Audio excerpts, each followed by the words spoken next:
recap all of the hot topics in HR. Whether it's passive talent or it's active talent. That's a soft skill that really gets undersold in the hiring process. How to manage in the virtual environment. You get a diverse, cultured group of people. It's a win-win for everybody. More conversion from candidate leads. What does that look like in this new virtual world?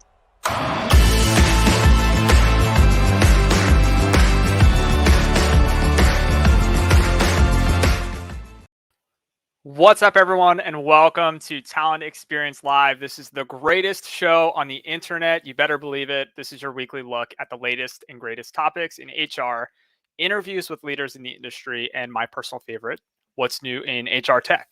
So I am your host, Tom Tates. I'm on the marketing team. And if you're just joining us, we go live every Thursday at 12 p.m. Eastern on LinkedIn, YouTube, and Facebook. Be sure to like, subscribe, hit that notification bell. We want to make sure you get notified so you never miss a beat. Talent Experience Live is proudly brought to you by the team at Phenom. And here at Phenom, our purpose is to help 8 billion people find the right job. That's not a typo. It is a true billion. We are well on our way. We cannot do it without our amazing community, which includes you, everyone who is watching, tuning in every single week. So we thank you. Thank you for being a part of this. Thank you for helping us as we continue our purpose. We have a talent experience platform. It helps candidates. It helps recruiters. It helps employees. It helps hiring managers. It helps these folks really find the best fit faster. And we do this with super slick artificial intelligence and machine learning. You can learn more at phenom.com, but that's not why we're here today. We are here to talk about a super hot topic. But before we go any further, shout out to Justin Devitt. He is behind the scenes, pulling the levers as he is every single week. So thank you, Justin, for helping to produce the show. I'm feeling energized. I'm feeling refreshed. I'm feeling very good because I took some PTO. I took some holiday PTO, a couple days off in between Christmas and New Year's. And that is exactly what I needed. Right. And that is exactly what we're going to cover in today's episode. So we're going to be talking about specifically unlimited PTO. It's a hot topic, right? Unlimited PTO. Some people love it. Some people hate it. We're here to debate it. And we're not going to do it alone. I've got some great guests joining me today. So buckle up. Please get active in the chat. This is a hot topic. So I want to see some activity in the chat. Let us know how you feel about it. Does your company have it? Have you ever worked for a company that does have it? Do you use it? Do you abuse it? Do you like it? Do you hate it? Let us know. We want to hear your opinions. Let's be respectful. No need to put the gloves on, right? This is not personal, right? We're talking about personal time off, not personal opinions. So let's be respectful. But without delay, we want to bring on JD and Jen Thomas from Phenom. They joined us on our last episode. It was a lot of fun. So we're going to bring on JD and Jen, and they're going to carry us through this conversation. Hey, how are you guys? Hey, Tom. Good to be back. Welcome. It is great to see you after your PTO. We've had a great week so far, kicking things off for the new year. So great to be joined by you. We teased this episode in our last episode of 2021, and 2022 is here, and we're ready to have the conversation. JD, I know you are so fired up. You are energized about this topic specifically. Do you want to carry us into it? I'm going to drop out. I'm going to turn the mic over to you, and you can kind of kick things off here. Yeah, thanks, Tom. And it's good seeing Tom again. It is the new year. As Tom mentioned, he took a break. I think what was awesome is from a Phenom perspective, we had a week off. Our company had a week off during Christmas and New Year's. And Jen, what I love about when an entire company takes a shutdown week, essentially, or takes a chunk of time off, it really does allow everyone in the company to relax just a little bit, because you're not expecting all those Slack messages or those emails to be fired out any second now, because we're all trying to do the same thing, take a break, right? Absolutely. I fully enjoyed that week off. I thought I might do some work, but I didn't. And I really knew I didn't have to. And I did feel a lot better coming into, the new year, not having to do that, and just having that week to do whatever I wanted to do with my family, give myself some me time. And yeah, I really appreciated it. Yeah, it's great. So, put me on the spot. So yes, I know PTO can sometimes be a trigger word for some people. And we at Phenom happen to have an unlimited PTO policy, which I know when I joined Phenom almost 3 years ago was a huge attraction. I thought that was amazing. I had never had unlimited PTO, but I did look at a LinkedIn post from you recently. And it turns out almost 22 years ago, you actually had unlimited PTO, which at the time, I feel like that was unheard of. So just wanted to get your thoughts on what that was like so long ago, now that it's more common Yep. today. Yeah, so that is right. I mean, 22 years ago, I started my career, graduated from college, and I was employed by a tech company. And in fact, we went on to SaaS, which is what kind of led me to Phenom being a SaaS company. But back then, what I distinctly remember is walking into the company. It was during the first week. And during orientation, the notion of vacation policy got brought up. And I remember our founder at the time saying to me, hey, the reason why we have this policy is because from day one of you joining, you should feel like you don't have to sacrifice or miss a moment with your family, with your friends, with getting the opportunity to take a chance in a lifetime. You should feel free to be able to go do it, seize that moment and that experience, and not have to worry about, ooh, well, if I take 2 days right now, then I can't take these 2 days later on in the year and do this X, Y, or Z. So I felt an initial connection to this thing called unlimited PTO 22 years ago because of one founder who said, yeah, we have this policy for a reason. And so you don't miss out on what you truly feel you need to be part of. And I always thought that was a very special thing. For sure. But one of the things that you and I, the reason for this whole episode really is the fact that you and I are on LinkedIn, we're on Reddit, we're always looking at what's going on in HR and what's really important to people.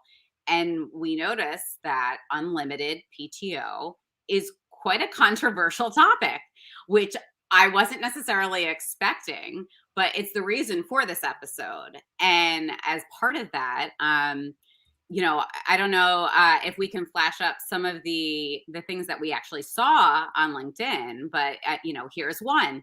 Unlimited PTO is all in the employer's favor. I might even go on to say it's one of the greatest scams ever pulled off by employers. Study after study shows employees with unlimited PTO take less time than their peers without it, and employers don't have to pay out PTO when an employee leaves. So that's one of the negatives. Here's another one. I view unlimited PTO as a negative. It's something I accrue daily and I'm physically earning it every day. So when I take my days, I don't feel guilty because those days are something I earn. When unlimited PTO is offered, I feel like I'm asking for a favor to use the time. I feel guilty or worried I'll look like I'm less committed if I take more time off than my counterparts. I hate the unnecessary worry. So those are a couple of those negative responses. So let's talk about this for a second, because what you and I discovered, which was pretty amazing, is these are actually very tame. These are tame, candid feedback from individuals who don't love unlimited paid time off or PTO policies. If you go to Reddit in some other LinkedIn threads, which we're not going to show, there's actually a really, really serious dark undertone around unlimited PTO. Enough that some individuals are telling other people steer clear of companies that offer this policy. And instead of just saying, lightly that it's a scam, they really go into detail about how this is the worst thing in the world and how employers shouldn't be doing this. We're not here to say what's right or wrong because it's what works for the company or the policies, but we are here to certainly bring light to this issue. When you think about an all-you-can-eat buffet, you go home at some point, right? You don't stay there 365 days a year eating every single meal there. Although, don't you assume it's all you can eat? I could just stay here all the time and eat. I mean, there's some okay, unlimited. Can you really take unlimited time? And I think, we'll get to the heart of this. I'm teasing a little bit, but I think that's part of the issue. Part of the issue is it's not real. right? It's not really unlimited. Right. And people can't get past the point of, well, then what actually is it? And that's one piece. And then the piece that we saw in these two LinkedIn conversations, which is very felt sentiment across anytime this topic is, and that's people who feel not empowered to take time off. They actually feel like taking time off is a guilty thing that they don't feel empowered to do because it's unlimited versus saying you have 2 weeks, use it as you feel. And those are true, real feelings that we have to acknowledge in our HR industry. Absolutely. We actually ran a poll to also just get the general sentiment. And I'll say we've run a bunch of polls before, and I think it was one of our highest performing polls ever. We had 197 people weigh in before the episode started today. So it seems that 69% love it, 8% hate it, 14% prefer required PTO, which is something that we'll get into a little bit later in the show. And 9% think it's complicated for various reasons.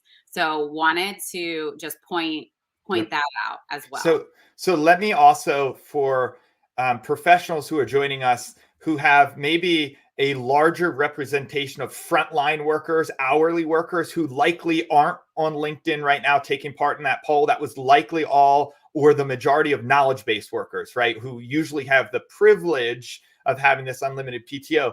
I'm going to give another side of this, and I'm going to represent the hourly workers who usually don't have this option. I grew up with a father who was a machinist and a welder. That's what he did all of his life. And I remember him going company to company when he wasn't being laid off because of the economy's dips and dives in manufacturing.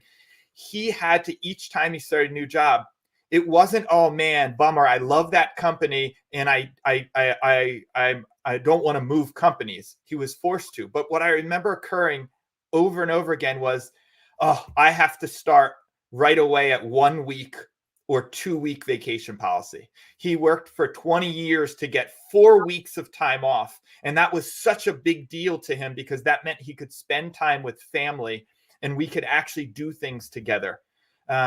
So it's interesting that this conversation we're having mainly revolves around frontline workers and unlimited PTO versus hourly wage workers who don't always have this luxury.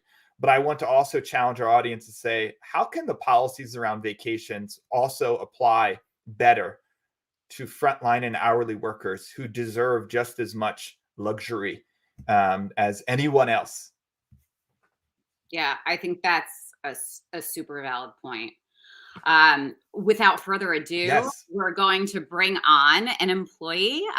Nikki Spencer is Director of Sales at the Star Conspiracy, and she also has an unlimited paid time off policy, and we'd love to chat with her and get her take on this. Hi. Hey guys. Hi, how are you? Doing very well, thanks. I'm excited to be here. Really interested in this topic. It's great to have you on. So you want to give us a little bit of background about, how long you've been at your company, your role? Yes, so I am the Director of Business Development at the Star Conspiracy. We're a B2B marketing agency focused solely in the work tech space. And it's funny, JD, you were talking about your dad being a welder, and that's in my previous life was my job. I was an hourly worker and a welder, so I kind of have both sides of the experience in this PTO discussion. So excited to jump in, talk about it. Yeah, I love it. And you tell Joel and Tony I said hi over there. It's been a little bit since I've spoken with them, but they're great folks. Will do. So yeah, let's jump into you do have unlimited PTO, correct? Correct, yes. And do you know how long it was like that at the Star Conspiracy? It's been like that way for a long time? It's been that way since I think the very beginning, at least 20 years. And I think it was born more of just trying to take out all of these business processes that are arbitrary and not having to keep track of your time. But it's worked for the agency for a very long time, and we all love it here. No complaints from me. So what do you personally love about this? So for me, you mentioned this earning time off. When I was an hourly worker, I think I had 2 weeks, and for me, the shift when I came to the Star Conspiracy and had an unlimited paid time off policy, the shift was the mentality. And we talk about this all the time in our shop, the scarcity versus abundance mentality. And the scarcity mentality, meaning you have 2 weeks. You need to think about January 1st, how you're going to allocate that time to get the most out of it. And you don't want to take time off for things that might be important to your mental health or just taking care of your family, because you want to be able to enjoy your time off and have vacations. And it just kind of feels like there's a ticking clock behind you, winding down the days through the year. And with the abundance mentality, it's more so, I don't have to worry, like you brought it up earlier, how you're going to allocate that time or how you're going to use it. It really just takes the pressure off, and you can take care of yourself. In reality, I probably won't take more than 2 or 3 weeks this year. I mean, I already have 3 weeks on my calendar of paid time off for 2022. I might not take more than that, but knowing that I can, if I need to, is amazing. It's invaluable to me. I've got to ask you a hardball question, then I'll turn it over to Jen for some questions. So you're on the sales side of the house. So what if you were to take the last week of every quarter off? All 4 quarters, the last week of every quarter, you're going to take off because it's unlimited, baby. And no one should be able to tell you when to take your time off. Do you think you'd raise some flags within the organization if you did that? Here's the thing, and that's a really great question. We kind of live in an organized, chaotic world of the Star Conspiracy. So we're a flat organization, meaning I don't have bosses, I don't have direct reports. We're very much team-based. So I think if I were just to take off and leave people hanging, leave clients hanging, that would raise flags. But if I took care of my work, because I own my work, and if I made sure that my responsibilities were taken care of, and people are always offering to help, to cover if we need to step away. If I had those conversations, I think it would be fine. I don't think anybody would say anything to me about it, But if I left a client hanging, or if I dropped the ball on a deal, then that wouldn't be good. Well, wouldn't it be the same result if you only had 4 weeks, defined 4 weeks off as well? Like the same repercussions, right? Exactly. Yeah. Okay, awesome. Jen. So I think you've been at the Star Conspiracy, what, 6 months maybe? Yep. How much PTO have you taken? I'm just curious. So cumulatively, I've probably taken less than a week so far. So not that much, but like I said, in 2022, I already have 3 weeks on my calendar booked. And I'm not sure if I will take more or I won't. I haven't even thought about it, so I have the flexibility. And especially now with the pandemic, there's a lot of parents in our organization, and daycares, if they have a COVID case, they shut down for 10 days. So we've had a lot of people, they don't know what those 10 days look like. They might have to take off some time in between. So that's happened a lot within our organization just this year.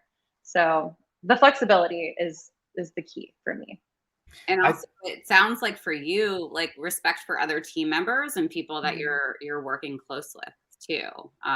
Having a certain level of trust with your team members and what it's going to take to deliver what you need to deliver as a team.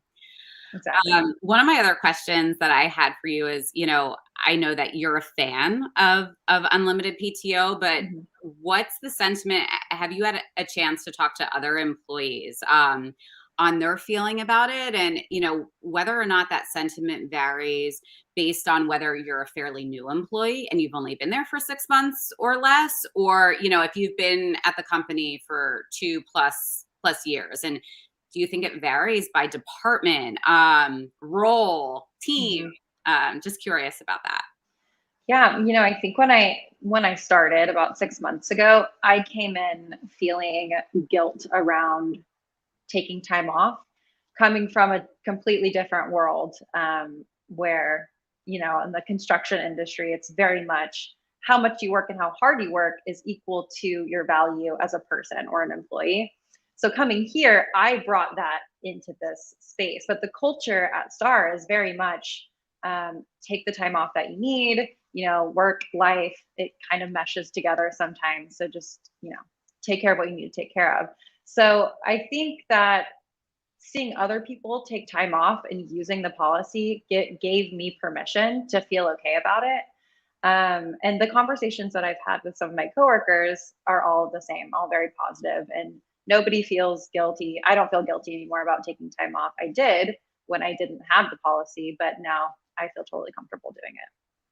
That's awesome. It kind of rolls into the next question I have, which is whether you agree with the thought that really departmental managers kind of set the tone for how much PTO is actually acceptable. I mean, we are using the term unlimited PTO, but in reality, do we really mean unlimited? Do we really mean, 365 days a year? So wanted your take on that. Yeah. So for unlimited, of course, it doesn't mean you can take off the whole year. And I think that's another culture thing. Like, we probably don't hire people that would want to take off the whole year. Like, we're all very good at our job and we're passionate about what we do. But for us, since we are a flat organization, I don't really have a manager or boss. Nobody does. Our partners are really the example for us, and it's something that they talk about all the time. They take breaks. They've taken a month, 2 months, just it's a conversation that we have. Like, for me, since I'm new, I probably won't take a month off. But if something came up, I very much could. And that's happened just this last year, where one of our coworkers was going through a lot at home and needed to take some time away. He didn't bring it up, but he was tapped on the shoulder. And one of our partners asked if he'd like to take a couple months off just to take care of himself and his family. And he did. He took it and he came back feeling refreshed. So that, for me, seeing that gives me peace and permission to take time off if I actually do need it. So it is very much part of our culture here. And our partners, again, reinforce that every day. Awesome. Nikki, we totally appreciate you responding to the poll and some of our LinkedIn posts, and then your willingness to come on today and kind of represent that point of view from being in both worlds. You mentioned you are unique. You've been in the hourly field without unlimited PTO, and you've made the transition now over to the unlimited PTO world. And I like that you recognized it does feel different. And it's something you do have to see from others. And I wouldn't say learn from, but you have to just feel it out and get a sense for what does that actually mean. But that might be an area where HR teams can do a better job of. What does unlimited PTO actually mean? Like, are there guidelines around it, right? And I think we're going to talk to Christine next from Phenom. So we're going to explore that next, and really appreciate you joining us. Thank you so much. Yeah, thanks, guys. This was fun. Thanks, Nikki. Yeah. So, Jen, I know we're going to bring up another guest. Nikki mentioned a couple things, and she mentioned responsibility, not leaving clients, not leaving other people hanging. I think they're all really important points. But I wanted to share a story with the audience. I want to share a story that I've been part of an organization where within the first month or two, an employee took a week off. And then it was 3 months after that, that employee took another week off. And everyone was like, oh my gosh, well, can you believe so-and-so is taking another week off? They've only been here 4 months. My response as the leader to that manager was, I don't understand the problem. What's the problem? Well, look, people are noticing she took an extra week. Okay, what's the problem with that? We have unlimited vacation. We have unlimited PTO. The problem is not taking time off. But why was that manager getting nervous? Why were they feeling some type of consternation because of this individual being new to the company, taking time off? When you dive into it and you actually find the root cause, it's because the feeling was that new employee wasn't pulling their weight. They were not being as productive as they needed to be. They were not getting their work done. That's a totally different problem to address and work through than whether they took an extra week off or not off. I pointed out to this manager that employee is on a normal pace, in my opinion, of taking likely 4 weeks off in this given year. I don't think that's irresponsible use of a vacation policy. Could be questionable for a new employee, but I don't think it's irresponsible. Now, if their work's not getting done, that's why you as their manager have a problem with it. So address that don't address them taking time off or needing time off, because people need that. Absolutely. I think that there is an overlap there, and maybe that's something that people are not thinking about when they get onto this whole topic. Yes. So without further ado, I think it's great to bring on somebody from the HR perspective. We had the employee perspective. So we're going to bring on Christine Kenzie, who is actually the Senior Director of Global Organizational Effectiveness at Phenom. Hey, Christine. Hello. Should probably unmute. Can't go a session without someone saying that these days, right? We want your opinion. Thanks for having me on. Absolutely. So we've already made it well known that Phenom has an unlimited PTO policy. It's something that when I was looking at Phenom to join, I had never even heard of it. It's not something that I ever had before. I know JD had it 22 years ago. And I thought, oh my God, this has to be too good to be true. But I wanted to bring it up because, has that been a draw for recruiting candidates, especially today in this crazy labor market? Because I know for me, it was a huge draw.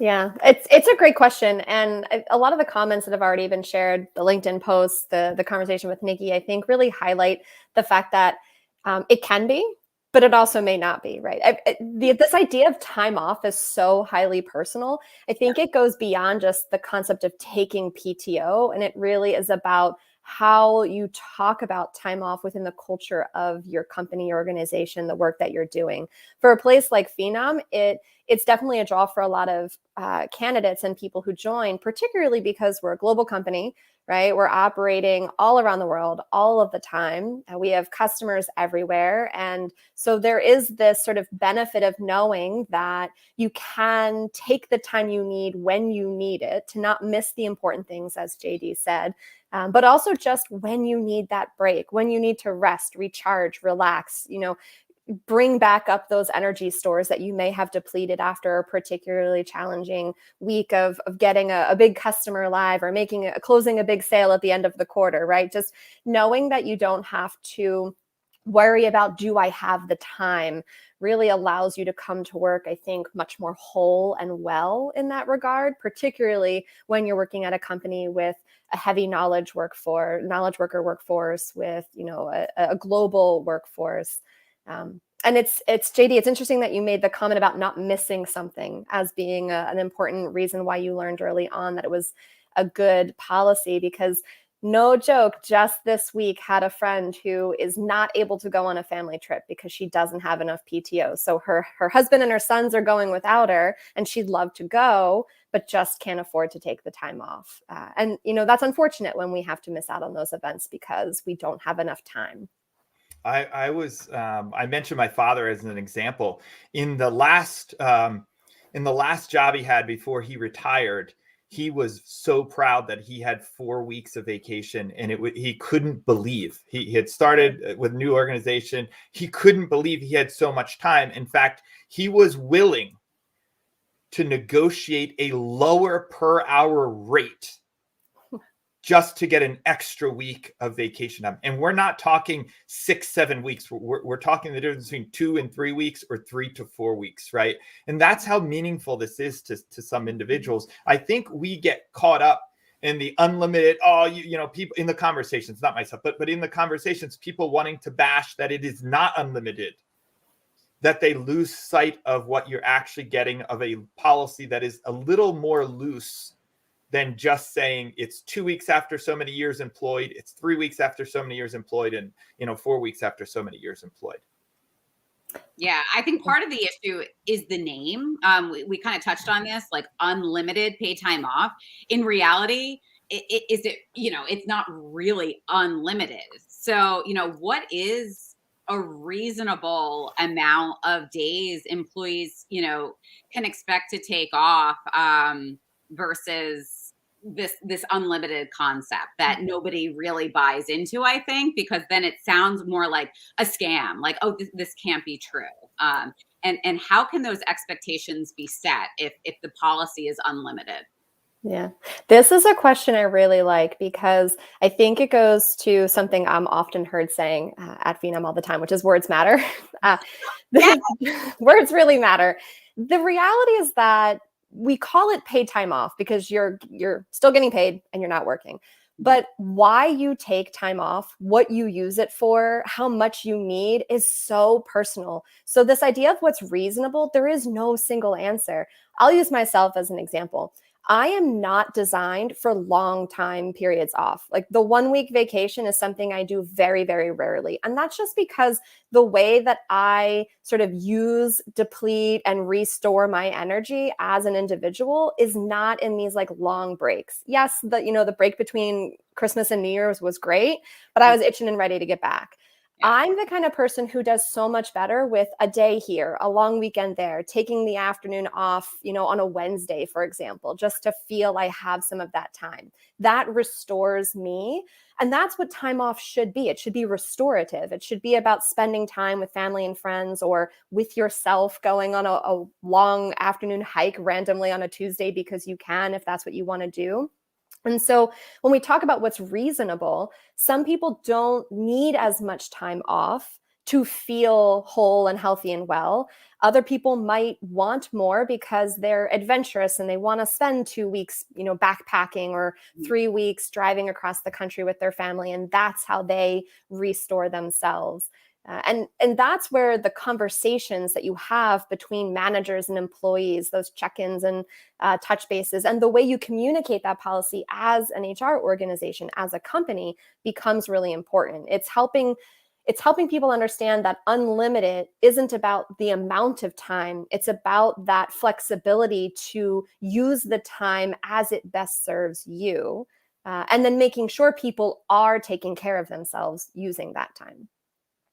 Absolutely. So it sounds like flexibility, like harmonizing that work-life balance is really one of the main benefits of this unlimited PTO. What are some of the other, benefits that from an HR perspective you're seeing that employees get from this?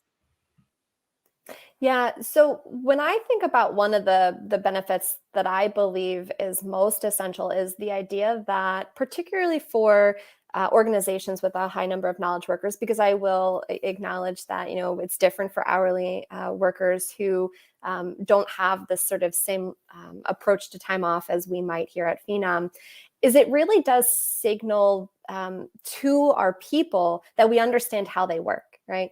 This idea that I can be in this flow state from 9 to 5 every single day and function that way, and then just like turn it off and, be fine, off for the rest of the evening and turn it back on at 9 o'clock in the morning.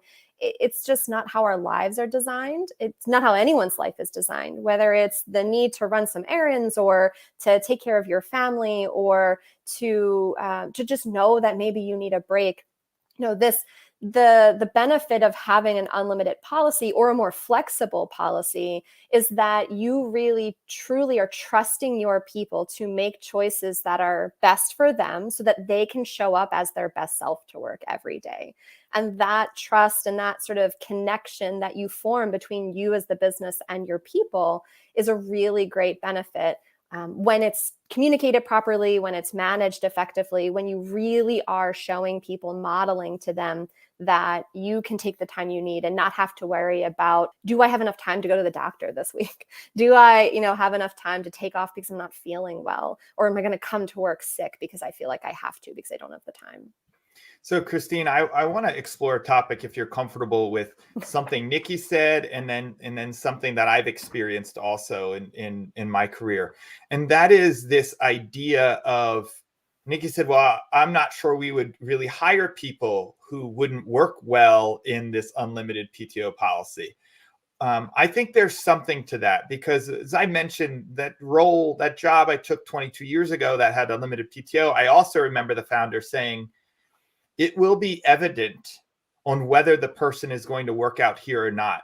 It's not going to be related to how much time is in the policy, right? But both of those are hinting, I think, to something that's about performance, and it really coming back to performance or back to pulling your weight for the role that you're being asked to do.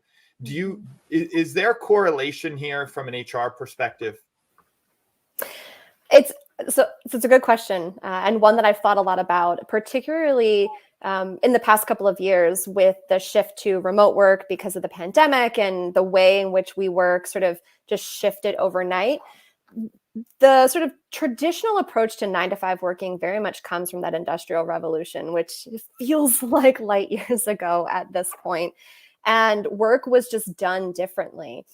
The question that comes up a lot in articles I read and studies that I'm following is the idea of, are you paying for time or are you paying for performance? Are you paying for outcomes? Are you paying for milestones and deliverables that people bring? And what might take one person 4 hours could take someone else 1 hour. And when I think about how we manage work for our people, the question is, just because someone can continue to take on more and more and more and more and more, should they, or should we be setting realistic goals and expectations with our people and asking them to meet those goals and expectations and then do so in the time it will take them as long as it's reasonable and agreed upon? And that's what we're paying you for. We're paying you to do good work that we've both mutually committed to and agreed on is good for the business, is good for the team. And then if you do that and it takes you a little bit less time, take that longer lunch break, right? You've earned that time without needing to earn it literally on a PTO calculator of like, now I'm allowed to have 2 weeks because I've been here for, 90 days, for example. Yeah, I actually wasn't aware that at Phenom we were back to allowing lunch breaks. So that's something I'm going to have to look at because I don't think my team is aware and I don't want to let the cat out of the bag. But to back up this point, I mentioned the one scenario where I had to work with a manager to help them understand it wasn't about the time off. It was about the performance. That's what you're struggling with. And that's what the team is pointing out. It's manifesting itself into, can you believe they're taking another week? But that's the manifestation of the frustration of the underperformance. In the same vein, we have employees who, what I would consider, are at the higher end of how many days they take off. And no one says a word.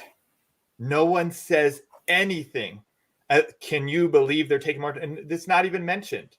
And the only reason I could digest that it's not mentioned is because they're top performers. And it's not because of, I'm scared to call them out. It's because everyone just assumes, because they perform at such a high level all the time, that they'll take whatever time they need.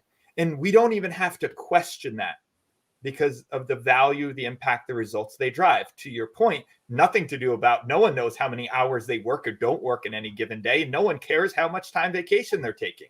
It doesn't even come up. If I think for individuals listening, HR teams, if you're performing and delivering results, that unlimited PTO becomes something that you will use when you need to. The next question, though, comes, and it's a problem that Jen and I started exploring. It's individuals who have a hard time acknowledging that they should and can and empowered to take that time. And I think that's slightly different a challenge. Yeah, absolutely. Nikki's comment about sort of that feeling of being empowered to or being comfortable to take time off. I think there was the comment from, I guess it was like one of the LinkedIn posts about feeling like you have to ask for permission or asking for a favor to take time off. It's definitely a mindset challenge. And as sort of as someone who's managed a lot of teams and who supports other managers, what I often really emphasize is that a lot of the work we do as leaders in organizations, when it comes to our business and our culture that we're trying to form and shape, is unlearning with our people of past lessons and past experiences, right? When you've had managers who don't allow you to take time off or make it feel bad when you ask for time off, or you go to take time off and they say, okay, that's fine, but I'm going to need you to be accessible if I need something from you, or can you at least have your phone on, or can you make sure that you're checking your email once a day? It sends different messages, and those are messages that we may not know we're sending. They may be messages that we were taught implicitly by our past leaders, or that mindset that we come from when we've had to sort of to track our PTO more specifically. I recall my early career, it's been 10 years since I've actually had accrued PTO. I've had unlimited for 10 years. But in my early career, I did accrue it and I would lose it if I didn't use it, right? And so you're thinking differently about it. These are lessons we have to unlearn. And as leaders, it's our job to help our people unlearn it by understanding their motivations, by checking in with them in one-on-one meetings and saying, you know what, it feels like it's been a while since you've taken some time off. Like, let's talk about that. How are you feeling? Where's your energy at? What's depleting you right now? Encouraging them, because you can't make people take time off, but you can encourage them to take a long afternoon or sign off early, or ask them if they've, their birthday's coming up, tell them to take a longer weekend and enjoy that time. We need to make sure that we're having those conversations and that we're attentive to the different signs that our employees will show when they may need to rest and recharge. And we have to model that behavior too. If we're not taking time off, it unintentionally could send a message that I can't take time off because my leader's not taking time off. So I think there's a few interesting points that I want to react to. One, I actually set very clear expectations with my team that I do expect someone to have their device on them, travel with their laptop. And what I say is, we will do everything in our power not to interrupt your vacation, your plans, your day off in any way. We'll do everything we can. But just like a fire, if there's an emergency and we have to break the glass, we should be able to get in contact with you in a reasonable amount of time. That's just reasonable amount of time. You should be able to help us or something. That could be 2 hours, 4 hours, 6 hours, could be 24 hours later, but we should be able to break the glass and at some point get in touch with you, or at least that's the expectations I try to set from our team for taking time off or being away from things. The other thing I want to react to is, what happens when you have a team that happens to have a set of individuals who collectively do not take a lot of time off?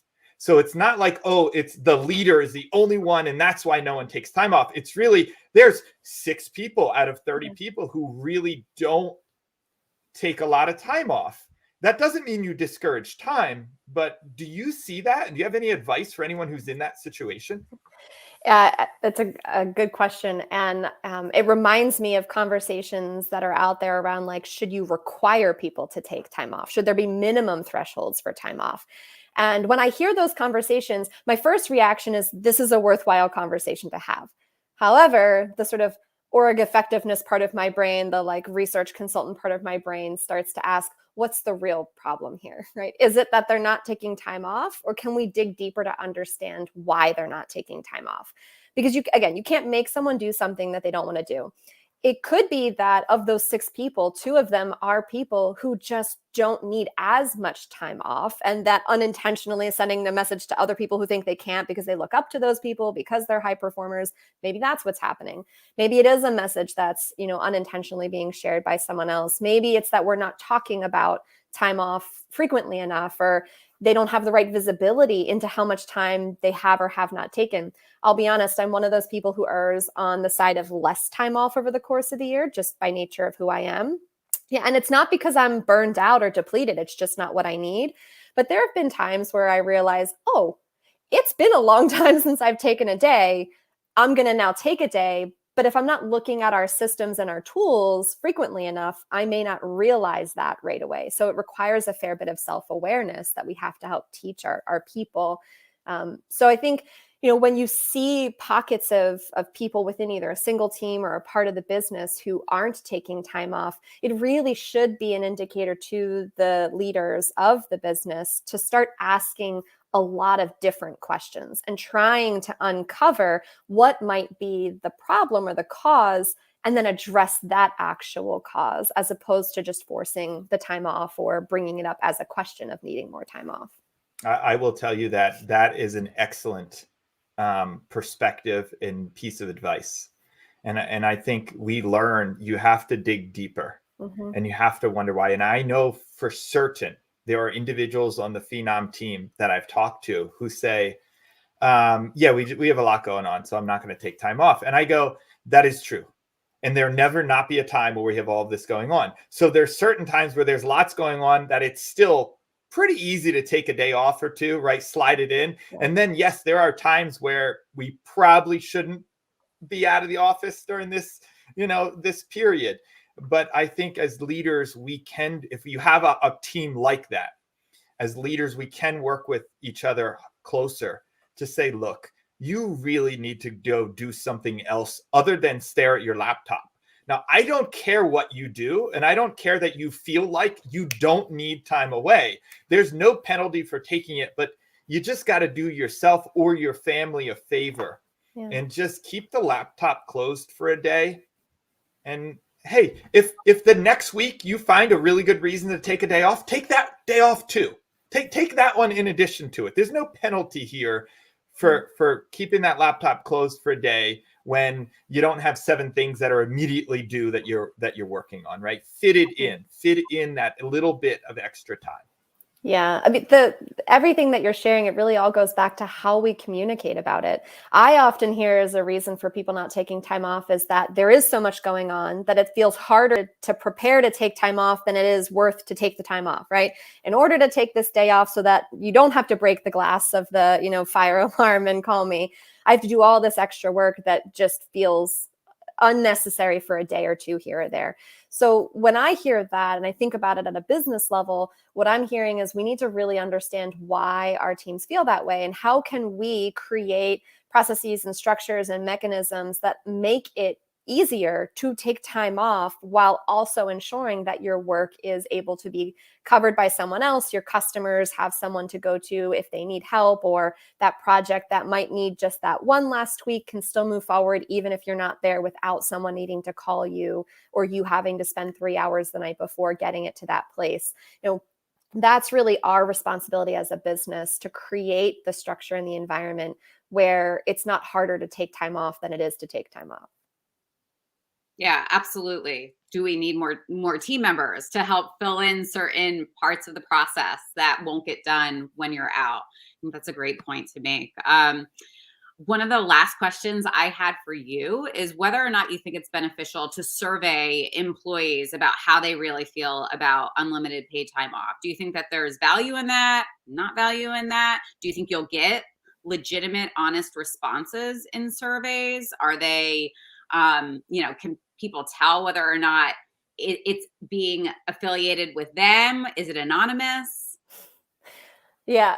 I mean, I'm always a fan of asking people, right? Making assumptions or thinking that you understand how people are feeling is never a good way to run a business from a human perspective. But if you're going to survey people, there has to be really good intentionality behind it. I have to be clear on why I'm asking. Otherwise, you end up with people starting to wonder, are they going to take this benefit away? Is there some secret agenda as to why I'm being asked if I like this or not?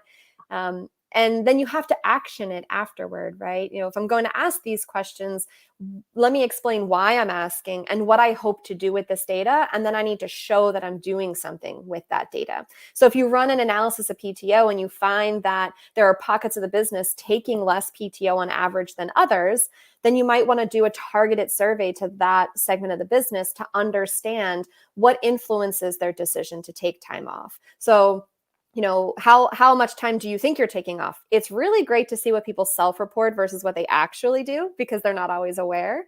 And then based on that time off, how do you prepare to take time off? How often are you interrupted on your time off? Or are you checking your work or whatever it might be? You need to target your questions based on what you're trying to understand about the business so that you then have a better sense of how you're going to affect change across the organization afterward. Yeah. That makes a lot of sense. And at the end of the day, it's like what you said before. It really is about communicating very clearly and responsibly. Christine, can we get a yes or no? Should we abolish the term unlimited PTO and just replace it with something that's a little better sounding? I want to say better sounding. I want to say maybe, but I mean, unlimited sounds pretty great, but I think that it's just not believable because it's not true. It's really not completely unlimited, like we said. It's not, take 365 days off and you're going to get paid for it. So is there like a better term that's more legitimate for what you're trying to communicate? I'll take it one step even further. I think part of the problem is the concept of calling it paid time off to begin with, not even just the unlimited portion, right?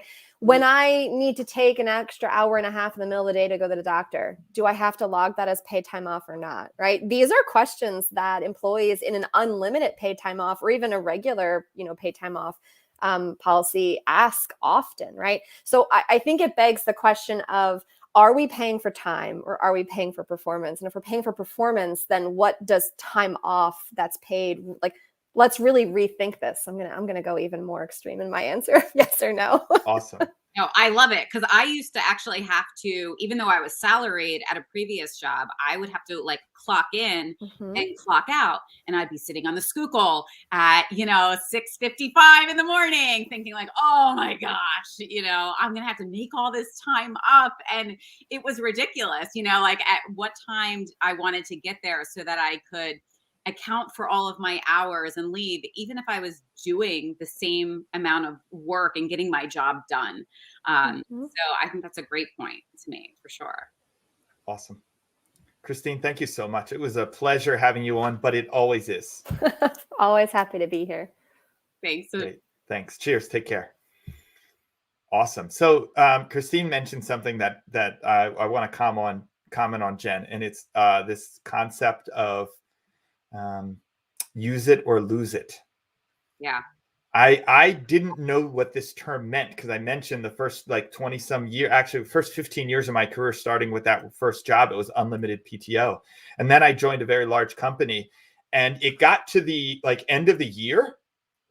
And it was right around the holidays, like Thanksgiving to Christmas. And everyone started saying, oh, you have to use it or lose it. And I was like, I don't know what you mean. It's like that, what is it? FSA, your FSA? Yes. And I stopped doing that because it was always use it or lose it. And all of a sudden I'm going to CVS buying, random things to use up that money. Right. So what was interesting is the last 3 weeks out of the year, there were some employees that didn't work anything last 3 weeks. Why? It wasn't because they needed or felt like they needed a break. Like Christine mentions, what vacation or break should be to you likely is a restful period. Now, we're not defining how anyone uses their time. Use it as you want. But I saw a trend that in mass, the last week, 2 weeks, 3 weeks, depending on how many days someone had to lose, they would burn. And they didn't burn it because they had to or felt like it. They burn it because they said, well, I'm losing something. So I challenged them. I said, what exactly are you losing? Oh, we're losing the days we accrued. Okay. Did you feel like you needed time off during the year that you didn't take? No. Do you feel like you need time off now to rest or relax or do something? Nah, not really. I'm fine with working. So you're only taking the days off because you're going to lose those days. Yes. I didn't understand it. And I still to this day have a harder time understanding the concept of I'm going to take a day off, not because I want to or need to, but because it's a number in a system and I don't get that number next year back. So I'm going to take it so it goes to zero. It's very weird to me. So those are some of the challenges with, not unlimited paid time off policies, right? Where that's what you're dealing with. Yeah, and people are talking about it as in paid time off is terrible because you can't accrue days and cash in a dollar value per the days you take or don't take. And I think that's where some of that comes from, right? It's this, if I'm not going to get money for the day I accrued, then I better get the time off, regardless of whether I feel like I need that time off or not, or felt like I ever needed that time off or not. Yeah, I think that's not something we touched on yet. So if somebody leaves a company and there's unlimited paid time off, so then you're not getting paid those days, correct? Yes. Yeah. Generally the case. Yep. And that's part of why people don't like this and think it's a crock. Because that employers are saving all of this money. And guess what? Employers are saving money that way. Yeah. So do you not want the flexibility? Right. All 365 days out of year while you work for a company, do you not want that feeling that you can take off really whenever you want? And I think for some people, that's their viewpoint is no. I'm not going to take so many days. So I want to be able to get paid in some respect for those days. I don't think the topic is as simple as we've made it out to be in this last, 60 minutes. Of course, we couldn't get it. We couldn't get frontline workers on the phone with us, as well as knowledge workers. We could probably do a 3-hour show if we really wanted to. But these are some of the complexities we didn't explore, but Jen and I both wanted to acknowledge they exist. There's valid arguments and discussion either way for this, right? We're not trying to say because we feel a certain way that everyone else feels that way too. Jen, why don't you tell us how you really feel? I mean, I really appreciate having an unlimited paid time off policy. I'm one of those that I think doesn't just like take a lot of time off. I have high goals for myself, and I think it's just part of my personality where even on my weekends, like I'll, want to work on something because that's how I allocate my time. I tend to take a long time writing or editing if I'm going to do it thoughtfully. There are some people who will do it super quickly. They can, multitask and do 1,000 things at once. But when I really want to give my best work, I need that mental space to do it. And I have no problem, giving up an hour of a Saturday to do it. Other people find that is horrible, that you would do that. But it's a choice that is really mine to make. And I do that. It's the same reason why I think I don't take more time off. I think I took 2 weeks. I think I took 10 days to go to Wyoming last year. But that's not really because I feel like I can't. It's just my own personal choice. So I think for me, there are times when I look at my entire career thus far, there are times where I've taken no time off in a given year. There's times where I've taken a week to 2 weeks on average, somewhere around there. And there's times I've taken up to almost 4 weeks. I've never taken over that. Thank goodness. I've been very lucky. I've been fortunate. I haven't been any health problems to require that much time out or family obligations or that would require that. But I know it's there, and I know the company supports me in doing so, whether it's written in a policy or not, it's supported. That's a key thing, though. Like the fact that we have it, I think is huge. Like when you were talking about your dad not having it, there's a huge difference between knowing that I have it and then choosing not to take it versus not having it at all. And it's very personal, right? Yeah. As I mentioned, my dad was going to and willing to negotiate a lower hourly rate of pay just to get an extra week vacation in a given year, in a given year, because it meant that much to him after years and years of struggling to have more than 2 weeks of vacation. Right. And he was a manual laborer. So you'd think manual laborers need a little more time off to rest and recharge. But, one is mental muscle versus, physical muscle. So we all need our equal time, I think, in that case. So almost at the hour. I know we've got to wrap it up. Yes. But I did want to talk briefly about it. Do we think there's a better name instead of unlimited PTO? Because we know that it's actually not unlimited. Do we think that there's a better word, a better way to label this? Because can we get Tom back? Yeah. Let's do it. Let's get Tom back. Still there? We're gonna bring Tom on. Hey. Tom, I'm here. Tom, we need to in the next minute or two, we need to rename unlimited PTO. I got it. You got it. Go ahead. Yeah. You start us off. So we had this conversation internally on our team, and one of my suggestions, so I'm biased, right? I'm going to go for my suggestion first, right? Of course. And it actually, it came up here too, right? So flex PTO might be a better way to think about it as opposed to unlimited. And flex time is one of my favorite concepts for this, right? Because I think it really speaks to something else that came up in the chat, which Bambi had mentioned. It's built on mutual trust, right? Yep. And what I find is that mutual trust, what it means is it's flexibility, right? Like you're giving me flexibility to do what I need to do to maintain the work-life blend, not balance, but the blend of the two. And I need to responsibly manage that. My employer gives me the flexibility to do that and trusts me to do that. In return for that, I can be trusted to do the work that I'm expected to do too, within grounds of that flexibility. So flex time is probably my choice, but I'll turn it over to you guys to see what you think resonates the most with you? Yeah, I like next time too. Take it when you need it, I think is another one that was kicked around that I like, that I think is more indicative of what an unlimited paid time off policy is really about. So I like that too. Yeah, responsible PTO. I connect with that one because that's really, as a leader, what I expect my employees to take. Responsible. And you could go with Christina, which is drop the paid. It's just responsible time off. Yeah. And that's what the environment we have here at Phenom, I truly feel is best representative. You could go the favorite one you're referring to, Tom, you were mentioning the internal discussion was bottomless time off, which is pretty darn funny itself. I love that one too. We have more. How many calories and what's the saturated fat content on bottomless time off though? Yeah. See, the challenge is you have to wait like 20 minutes at a clip to get those fries back. It feels like endless breadsticks to me. So yeah, I think that's as vague as unlimited. All right. How about anti-burnout days? I like that. But you shouldn't have to wait to that point, though. You know, like you shouldn't have to wait to the point of burnout to be like, oh, I need an anti-burnout day. You know, maybe it's somehow avoiding that feeling of burnout. So, but if you're burnout, you might not take it because you feel shamed. People could feel shame that they're burnout. So why don't we just call it no shame days off or no shame time off? Yeah.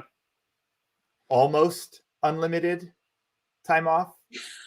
I don't know about that. This is too many questions. This is interesting. So David had said employee managed time off policy, and I like the idea of giving empowering the employees. You know, like it's on you to manage your time off. You know, and I think you know, we're not telling you what to do with your time. We're just giving you the power and the ability to do what you need to do.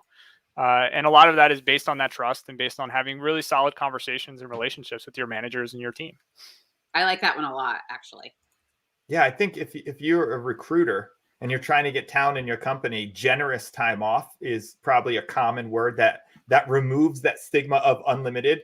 Look, let's face it. Most people listening have a data plan through their carrier for their cellular carrier. Yeah. Right. They've spoiled us because we all know that unlimited 5G means not unlimited 5G, right? So every time you hear unlimited 4G or unlimited 5G, it actually means the opposite. It means at some point you're going to have to either pay more or have slower speeds. So there's a penalty. And then we're going to start charging you for it.